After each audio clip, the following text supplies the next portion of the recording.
Dobré ránko. Nikdy nepočkaj, kým začnem točiť a začne rozprávať. Tak keby sa to samé robilo. Dobré ránko!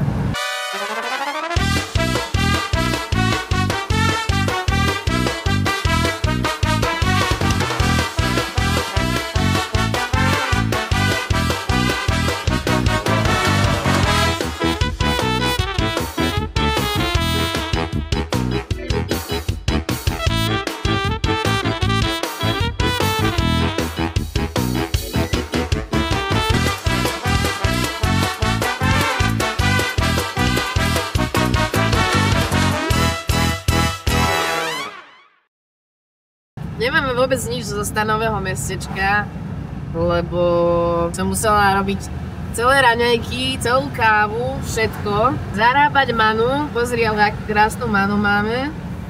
Ináč majú novú príchuť a je, že čokoláda oriešky. Tie oriešky sú pre mňa úplne. Ale je brutálne, chutí ako kávenky alebo niečo také. Ideme na Douglas, takto tu lietadlo. Môj obľúbený bod to nie je, lebo je to také preturistikované, ale Kevin tam ešte nebol, takže ho tam berieme a ešte sa chystáme na Želiavu, ktorú si mohli vidieť v minulom ročníku.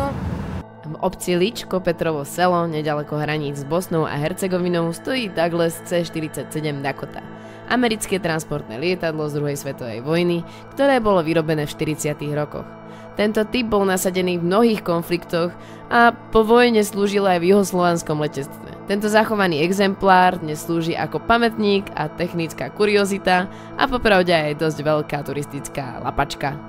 Len niekoľko kilometrov odtiaľ pri pohraničnom meste Bihač sa nachádza Želiava. Vybudovaná bola v rokoch 1957 až 1965 a stála viac než $6 miliárd v dnešných cenách. Bola schopná naozaj odolať jadrovému útoku. Systém tunelov, ktorý je dlhý vyše 3 kilometrov, ukrýval lietadlá MiG-21 a zabezpečoval ich údržbu. Po zničení v roku 1992 zostala základňa opustená, no stále patrí medzi najväčšie vojenské stavby svojho druhu v Európe.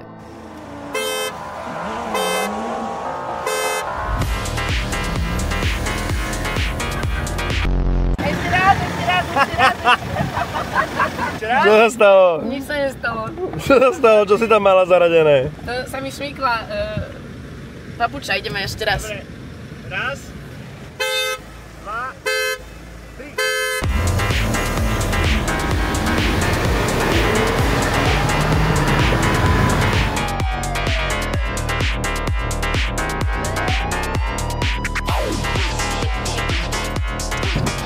Mám pocit, že sme prehrali. Nikto z nich nemá 1.6 a nejde sa z piatočke.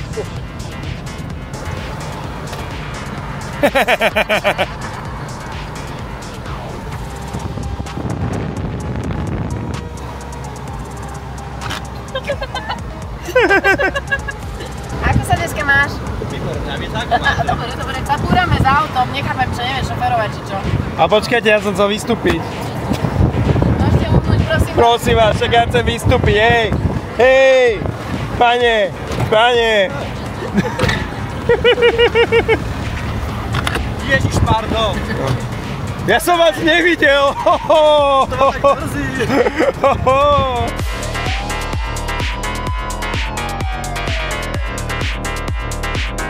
Pozrite sa, ako si to ten Walter užíva, ale on nevie ešte, že ho čaká teraz náramný offroad. Nie je to krásne?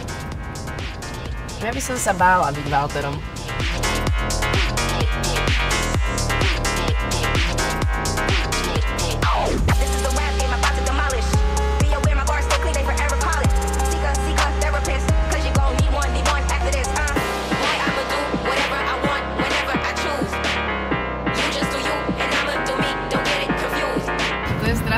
Walter to samozrejme vzdal. Áno, náš člen týmu na Mercedese povedal, že to je príliš drsný terén, že to jeho all terén nedá. Hej, takže prešli sme k hraniciam, na hraniciach sme ku podivu vôbec nečakali a povedala som, že či nám môžu dať i stampa.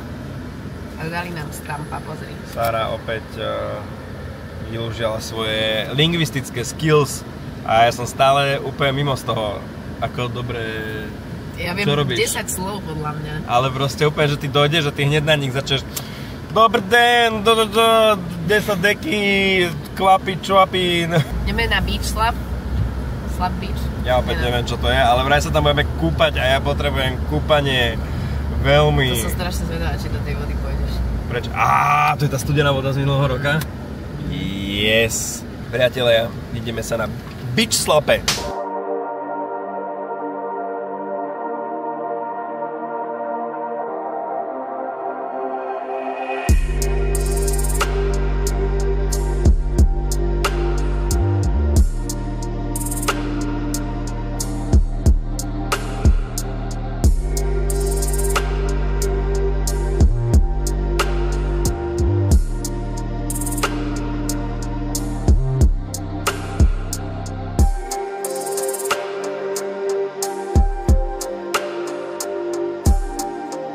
Aká teplá je tá voda?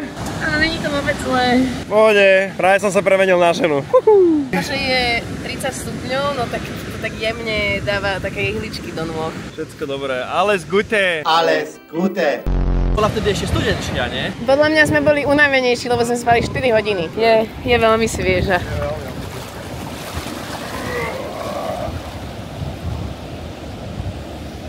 A ja chcem. Miro, dám ti podržať kameru.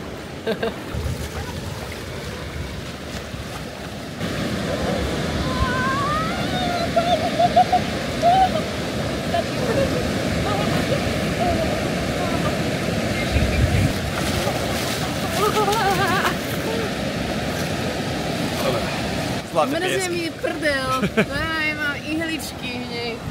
Jaj. Aj dobre, dobre. Dobre, môžeme ísť ďalej. Tá voda je podľa mňa, že takáto.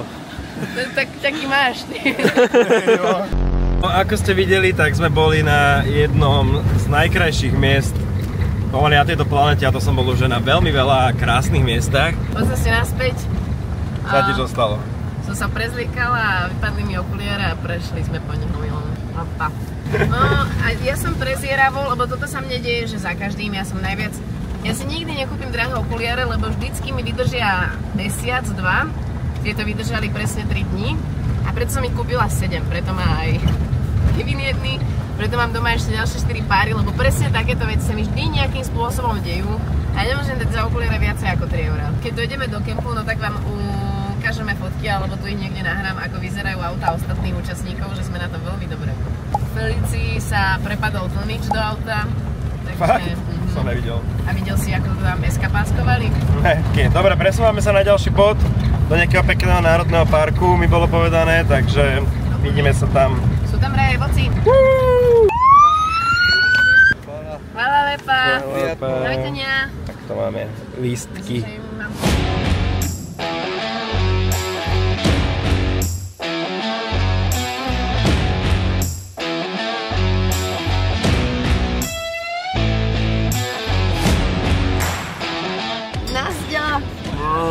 Prečo pozri? Jej, ahoj. Ahoj. Čau. Ja by som strašne chcela na makrovičky. Aja.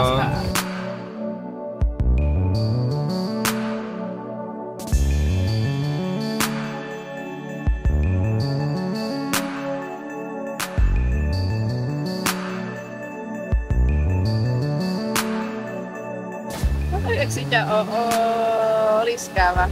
Budíš mu. Ty si vlastne taký kvietok. Keby si neprečítaš cedulu a nepoviem ti, tak vedela by si, čo je toto? Asi nie. Tam sa preosievalo šeno. Tam lel si ho. Kamenný mlyn. Obed v prírode ide rýchlo, horák beží a v nerezovom hrnci vrie voda na náš gurmánsky zážitok vonku. Používame nerezové hrnčeky na vodu, zatiaľ čo si robíme chlebíčky a všetko je to výbava od Knajstoku. Ľahké, odolné a pripravené do terénu. Konečne som rada, že mám takúto výbavu a ak chcete vedieť, čo všetko sa u nich dá objednať, v prvej časti sme robili celkom veľký haul, alebo si to môžete preklikať na Knajstok.sk. Link vám nechám v popisku. Dneska sme dobre spalo až na to, že som chorá. Ten strešný stán, čo máme od Snaileru, tak je úplne perfektný.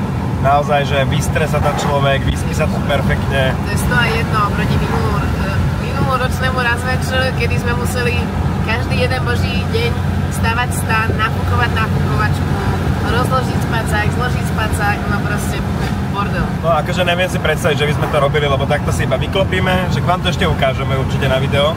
Iba si vyklopíme proste stan a máme ho hotovo. Dáme tam 2 tyčky a vybavené. A máme ešte aj ako bonus Valtera. Áno, my sme k stanu dostali aj Valtera. Áno, Valtera sme dostali k stanu a tým pádom máme všetko zabezpečené. Škoda, že sme zabudli rebrík stanu v Bratislave, takže musíme dávať trošku horolezectva po aute. Ale nie je nič, čo by táto malebná naša oktávka s luxusnými poťahmi nezvládla. Potom to drevenom ideme prejsť. Má to aj železnú konštrukciu, takže sa moc nebojím a vychádzam, ale teda niektoré tu sú riadne fugy. Aby ste vedeli, tak takto sa tu dá pozerať sa priamo dolu. Vychádzam len preto, aby som ich mohla natočiť.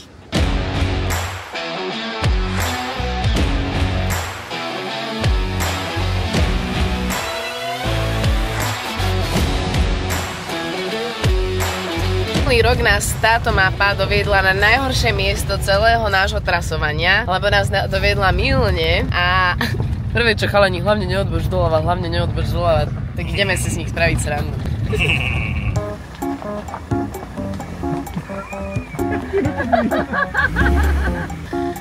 Tak tu ideme, ne? Však tu ideme, ne? Tak tady to minule zablúdili. Jak minule? Jak zablúdili? Tady to.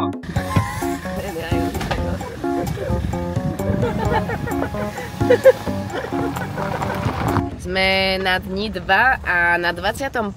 bode, opatrne, a akurát sa chystáme na železničnú trať, ktorá spája Súňu a Knín, ktorá aktuálne sa nám podarí ísť asi až sem nakoniec iba. Vidím, že tam sú už nejaké kamene. Ale je opustená a opustená je konkrétne preto, lebo v 90. rokoch tu bola vojna, ktorú asi všetci dobre poznáme, rozpad Jugoslávie, etnické problémy. No a práve táto trať Súňa Knín spájala dve hranice, dve krajiny. My sa v podstate teraz dostaneme, už asi stačí. My sa v podstate teraz dostaneme na koniec strany Bosny a vidíme na strane Jugoslávie. Ty do koho búcháš? No ale teda, aby som to dokončila, po vojne Je každý generál. už ako keby nemala zmysel vlaková doprava, čo je dosť divné. Jednoducho prevažovala doprava autami a... Doľava? Ja vám to poviem vo voiceoveri, dobre? Vidíme sa na konci tunela. Tak chcem dôchodok straviť, to uprostred ničoho. Ale asi tam nikto nebýva. To ma vždycky zaujímalo, že keby sa nasťahuješ do takéhoto domu, v strede ničoho, ktorý nikomu v podstate nepatrí, tu býval, predtým tu niekto nebýval. Idem zistiť, prečo tam niekto býva a že on tam býva nelegálne. Som tvoja závislosť. No... Ja budem predávať piko a moja žena bude šlapať a budeme mať výuku. Oni fakt tak fungujú. Bola taká reportáž o tom. Keby si spravil nejaký prúser a chceš utiecť z krajiny a nelegálne prekročiť hranice, tak to môžeš urobiť cez tento opustený koľajový park. Prechádzka tunelom a filozofie o feťakoch. A ilegálne prekročenie hraníc. Presne tak. To je proste, že to je všetko, čo potrebuje dnešný content, podľa mňa. Ešte by sa mohol niekto vyzliecť a niekoho by sme mohli zbiť.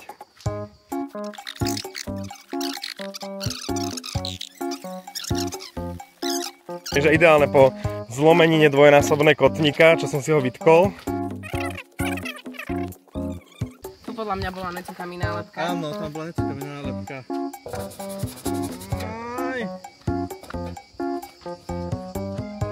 To sa tak odlepí. A nie, tieto sú dobré. Smusiata. Smusiata. Chorvátsko.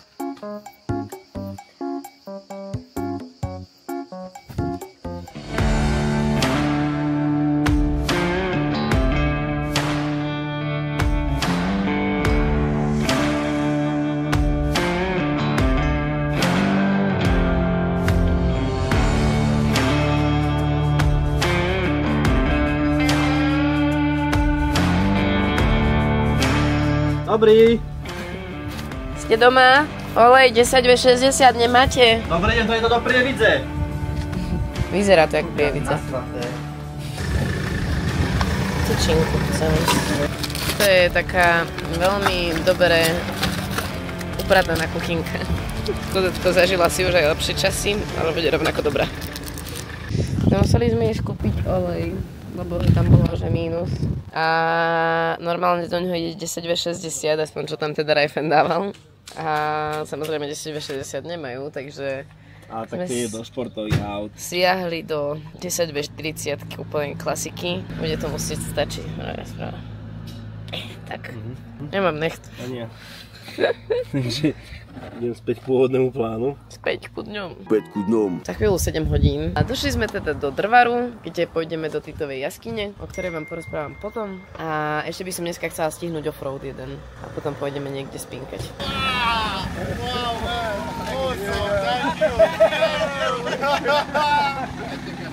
Zapínam kameru, keby náhodou sa vytrepem a zlomím si znovu nohu. Prečo to bolo? Lebo toto nás čaká, ja toto mám na nohách.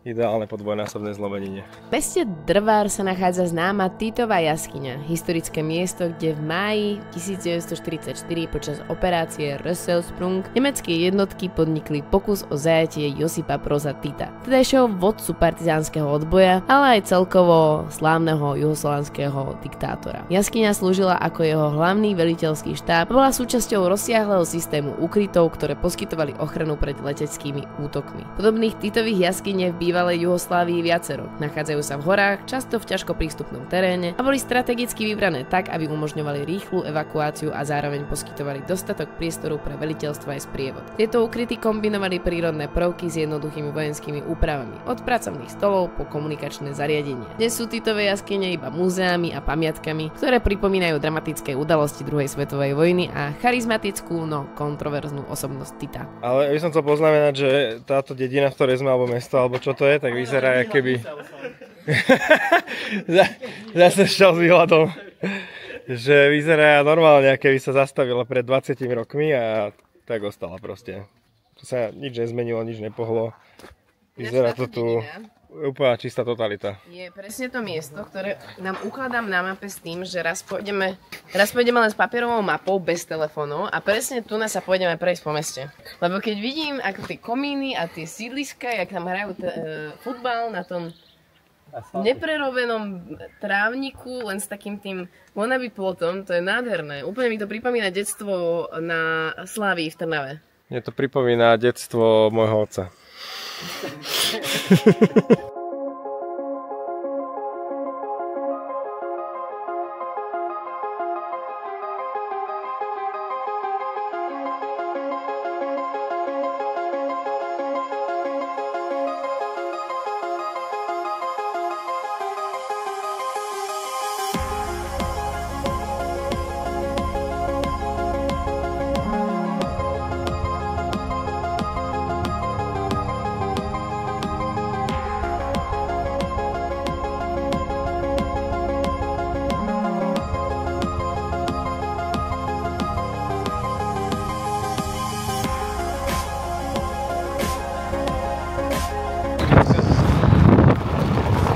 Dorici.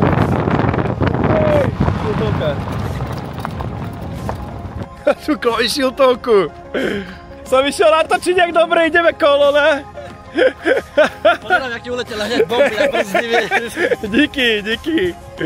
Na ceste nás dobehla mijavská partia a tak vznikol úplne neplánovaný konvoj. Ten večer bol pre nás jeden z najmagickejších. Museli sme zostať spať v divokom lese, po tme, bez predstavy, kde presne sme.